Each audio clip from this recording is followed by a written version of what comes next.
Très content de la performance. Déjà, y retourner une deuxième fois d'affilée, c'est quasiment exceptionnel, donc on est super content.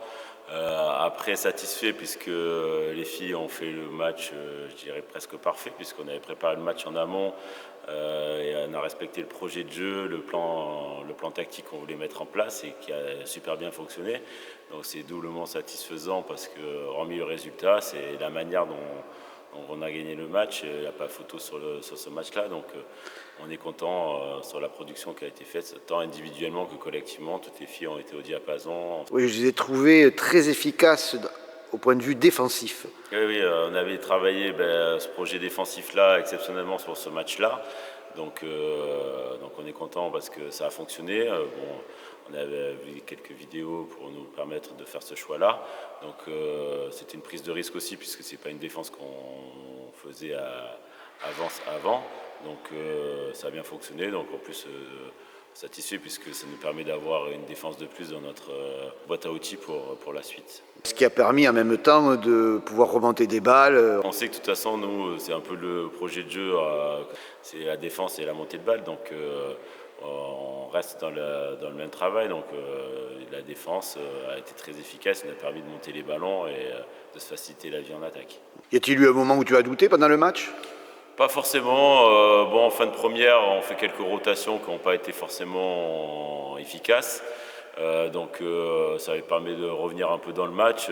Mais à part ça, on a toujours, elles sont au maximum revenus à 2 buts. On a été tout le temps devant. Elles n'avaient aucunement les solutions pour nous battre ce jour-là. Donc on a vraiment trouvé le bon moyen pour les mettre en difficulté. Donc c'est sûr que tant que le match n'était pas plié, on a toujours des petits doutes, mais on n'a pas eu forcément de stress plus que ça par rapport au scénario du match en tout cas.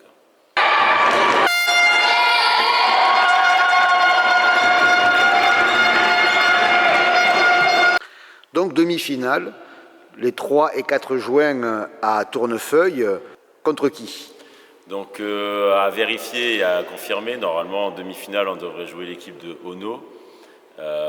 Qui se sont qualifiés en battant Saint-Nazaire à Saint-Nazaire. Donc on sait que ça va être... Maintenant, de toute façon, toutes les équipes vont être costauds. Et normalement, sur la deuxième demi-finale, ça sera Metz contre Montpellier. Donc on sait que ça va être toujours relevé. Cette année, on a trouvé que déjà le quart de finale était beaucoup plus fort que l'année dernière, que ce soit de notre part, mais aussi de l'équipe adverse.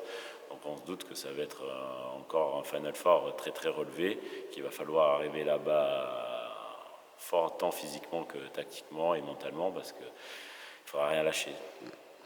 Montpellier, on connaît parce que cette équipe est venue gagner le tournoi U17, U18 de Mérignac en avril. Ça reste un tournoi amical contre des adversaires de niveau hétérogène, donc ça ne veut pas forcément tout dire.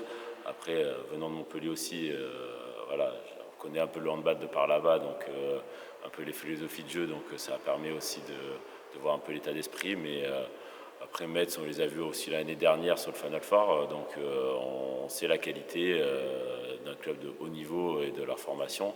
Donc on sait que ça va être relevé, mais on va jouer crânement de leur chance pour essayer au moins de faire mieux déjà que l'année dernière. Et puis comme on a dit en début de saison, on ne s'est pas caché qu'on jouait le titre, donc on continue notre plan de marche et donc on sait qu'il nous reste 2 matchs à jouer et l'objectif c'est d'aller chercher la première place. Avec une équipe qui doit être très très motivée. Ah oui, là c'est une équipe qui est super motivée. On a un groupe de 17, les 17 viennent s'entraîner, sont présents aux entraînements, que ce soit sur des entraînements de spécifiques au poste comme de travail physique. Elles sont au taquet et super concentrées, super investies. C'est ça depuis le début. Là, plus l'échéance approche, plus l'investissement est encore plus fort. Donc c'est top de travailler avec un groupe comme ça, mais on sait que la pression va monter aussi au fur et à mesure, mais l'expérience de l'année dernière nous fait aussi relativiser. Je pense que ça a aussi joué sur le match déjà des quarts de finale. Tout compte dans ces matchs-là, surtout avec des équipes de jeunes. Donc on va espérer que cette expérience-là va nous servir pour le Final Four aussi.